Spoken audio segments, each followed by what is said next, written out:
Hello everyone. तो exam point की series में हम लेके आए हैं और कुछ अपने वन लाइनर क्वेश्चंस शेक्सपियर से रिलेटेड। यह क्वेश्चन बहुत अधिक महत्वपूर्ण होने वाले हैं आपकी टीजीटी पीजीटी की तैयारी के लिए। इन्हीं में से क्वेश्चनों में से पूछे जाते हैं हर एग्जाम में। तो आज का हमारा पहला क्वेश्चन है, Globe and Blackfriars are the names of theatre which are associated with. ये ग्लोब और ब्लैक फ्रायर्स जो नाम है वो थिएटर्स के हैं। ये किससे संबंधित हैं?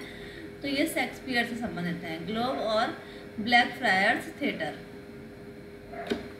तो नेक्स्ट है एक स्टेटमेंट है, ये good friend for Jesus sake for bear to dig the dust and close here. Blessed be the man that spares those stones, and cursed be he that moves my bones. This raised doggerel over the world's great poet. ये जो word है ये एक महान poet के ऊपर लिखे हुए हैं। Was intended no doubt as a warning to some stupid sections, lest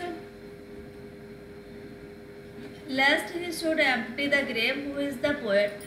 तो ये किसके ऊपर लिखे हुए हैं? ये किसके ग्रेव पर लिखे हुए हैं? तो ये लिखे हुए हैं शेक्सपियर के ग्रेव पर। Shakespeare probably worked with someone into two last part, Henry VI and in Henry Richard II. Who is? यानी जो शेक्सपियर ने ये दो प्ले लिखे थे, हेनरी VI और रिचर्ड III, इसमें सेकंड टाइप हो गया, ये रिचर्ड III है। तो ये किसके साथ मिलकर लिखे थे?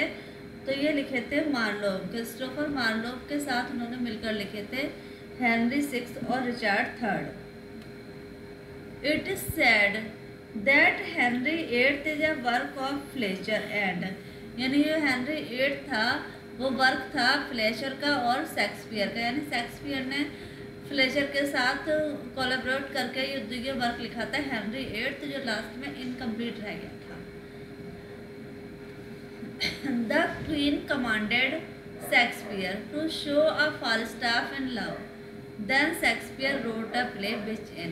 जो क्वीन थी एलिजाबेथ थी, उन्होंने शेक्सपियर से कहा था, शेक्सपियर को कमांड किया था, निर्देश दिया था कि वो फाल्स्टाफ के कैरेक्टर को लेकर एक प्ले और लिखें। तो उन्होंने लिखा था शेक्सपियर ने। तो वो कौन सा प्ले था? तो वो है मैरी वाइफ्स ऑफ विंडसर। और इनका फर्स्ट प्ले कौन सा था? हेनरी IV, जिसमें उन्होंने फाल्स्टाफ को दिखाया था। शेक्सपियर्स कॉन्टेम्पररी बाज, शेक्सपियर के कॉन्टेम्पररी कौन थे? बेन जॉनसन थे, समकालीन शेक्सपियर के। हु रोट 4 बुक्स, किसने 4 किताबें लिखी हैं? The feel of fire, the imperial theme, the Shakespearean Tempest and the crown of life. ये क्रिटिसिज्म लिखा है शेक्सपियर के ऊपर 4 बुक्स में। तो ये लिखा है विल्सन नाइट ने। Others avoid our questions, thou art free, about whom did Matthew Arnold write. ये जो स्टेटमेंट है, जो लाइन है, ये कई बार एग्जाम में आती है। Others avoid our question, thou art free, ये किसने कहा है? मैथ्यू आर्नोल्ड ने कहा। किसके बारे में लिखा है? ये शेक्सपियर के बारे में लिखा है। नेक्स्ट आता है हमारा statement, Helena's cheek but not her heart, Helena's cheeks but not her heart, Cleopatra majesty, Cleopatra majesty, Atalanta better part, sad Lucretia's modesty. Who is referred here? यहाँ उसे हेलेनास की किसको लिए तुलना की गई है, किससे कंपेयर की गई है? यहाँ पर किस कैरेक्टर की, किस प्ले के? तो ये रोजालिंड की कंपेयर की गई है एज यू लाइक इट में। रोजालिंड की कंपेयर की गई है हेलेनास के चीक्स से, क्लियोपेट्रा की मैजेस्टी से और सेट ल्यूकरस्टा की मोडेस्टी से। फिर नेक्स्ट आता है Diana's lip, Diana's lip no more smooth and rubious, thy small pipe is as the maiden's organ, shrill sound host personality is being referred here. यहाँ पर ये डायनास के लिप किस कैरेक्टर के बारे में बताया गया है? ये किसकी कंपेयर की गई है डायनास के लिप से? तो ये की गई है वोएला इन 12th 9th में वोएला के लिए ये वर्ड बोले गए हैं, वोएला को रेफर किए गए हैं ये डायनास लिप्स। तो आप दोनों याद कर लेंगे, हेलेनास चीक जो किए गए हैं वो रोजालिंड के लिए हैं और डायनास लिप्स जो हैं वो वोएला के लिए हैं। फिर नेक्स्ट है I will do my best, I will do my best to woo your lady, who is the speaker. ये किसने बोला है? I will do my best to woo your lady. तो ये बोला है Viola in the disguise of Cesario, यानी जब वोएला ने डिस्गाइज किया था, वेश बदला था सिजारियो का, उस समय यानी सिजारियो ने ये बोले थे। ये सेंटेंस, ये वर्ड, ये लाइनें किसकी? सिजारियो की हैं। जो वोएला थी डिस्गाइज थी, उसने वेश बदल लिया था 12th नाइट में। फिर नेक्स्ट आता है look at her, sorry look to her Moor if thou has eyes, look to her Moor if thou has eyes, she has deceived her father and may thee, who says this and to whom. ये किसके लिए बोला है, किसने बोला है? तो ये ब्रेवेंशियो ने बोला है ओथेलो से, बारवेंशियो ने बोला है ओथेलो से। फिर नेक्स्ट आती है one that love not wisely, one that love not wisely but too well, who is the speaker. तो ये किसने कहा है? One that love not wisely but too well. तो ये बोला है ओथेलो ने, ओथेलो ने बोला है ये। ओथेलो किस प्ले का कैरेक्टर है? ये ओथेलो का ही कैरेक्टर है, ओथेलो उसका प्रोटेगोनिस्ट है वो। फिर नेक्स्ट आती है if after every Tempest come such calms, if after every Tempest come such calms, may the winds blow till they have weekend death. तो ये लाइन कहाँ पर अपीयर हुई है, किस प्ले में ये लाइन आई है? तो ये आई है ओथेलो में। यानी हर शांति के बाद में क्या आता है? तूफान आता है।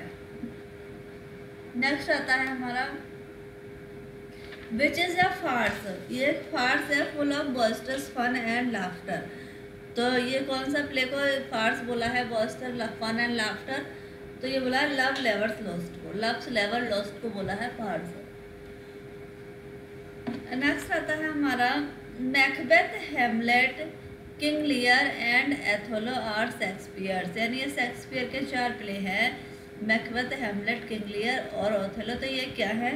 तो ये ग्रेट ट्रेजेडी है, ग्रेट ट्रेजेडी के नाम से जाना जाता है इन चारों प्ले को, चारों ट्रेजेडी को। फिर नेक्स्ट आता है the Tempest, Pericles, Cymbeline and the Winter's Tale are the last play of Shakespeare. They neither purely comedies nor purely tragedies, hence they are categorized as। यानी ये जो लास्ट के प्ले हैं टेम्पेस्ट, पेरिकल, सिम्बलेन और द विंटर्स टेल, ये ना तो totally comedy है ना ही ट्रेजेडी है। तो ये क्या है? तो इन्हें बोला गया है ड्रामेटिक रोमांस। लास्ट के 4 प्लेस को बोला है dramatic romance. The swan song of Shakespeare, swan song of Shakespeare का स्वान सॉन्ग क्या है? तो स्वान सॉन्ग बोलते हैं लास्ट वर्क को, किसी भी पोएट या राइटर का जो लास्ट वर्क होता है उसे स्वान सॉन्ग बोलते हैं। तो वो है टेम्पेस्ट, द टेम्पेस्ट है। नेक्स्ट हमारा क्वेश्चन आता है Julius Caesar and Antony and Cleopatra are Roman plays. Julius Caesar और एंटोनी क्लोपेट्रा रोमन प्लेस हैं। There are more Roman play written in Shakespeare, यानी एक और रोमन प्ले लिखा है शेक्सपियर ने। तो वो कौन सा है? तो वो है कोरियोलानस। फिर नेक्स्ट आता है टेम्पेस्ट कॉन्टेंस लाइन। टेम्पेस्ट में कितनी लाइनें हैं? तो 2068 लाइन्स है टेम्पेस्ट में। फिर नेक्स्ट आता है critic has divided Shakespeare's career symbolically as. जो क्रिटिक ने शेक्सपियर का कैरियर को सिम्बलाइज किया है the country mouse, the school of love, the garden of Eden, the unweeded garden, the dark tower, road to freedom, a word of images. Who is character? तो who is this critics? तो ये किस critics ने कहा है Shakespeare के लिए? तो ये कहा है डोनाल्ड ए स्टफर ने। डोनाल्ड ए स्टफर ने शेक्सपियर के कैरियर को डिवाइड किया है इन वर्डों में।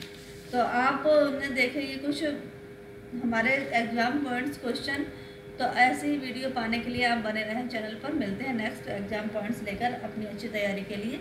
चैनल को सब्सक्राइब करें अगर नहीं किया है तो, और वीडियो को लाइक और शेयर करें। Thanks for watching.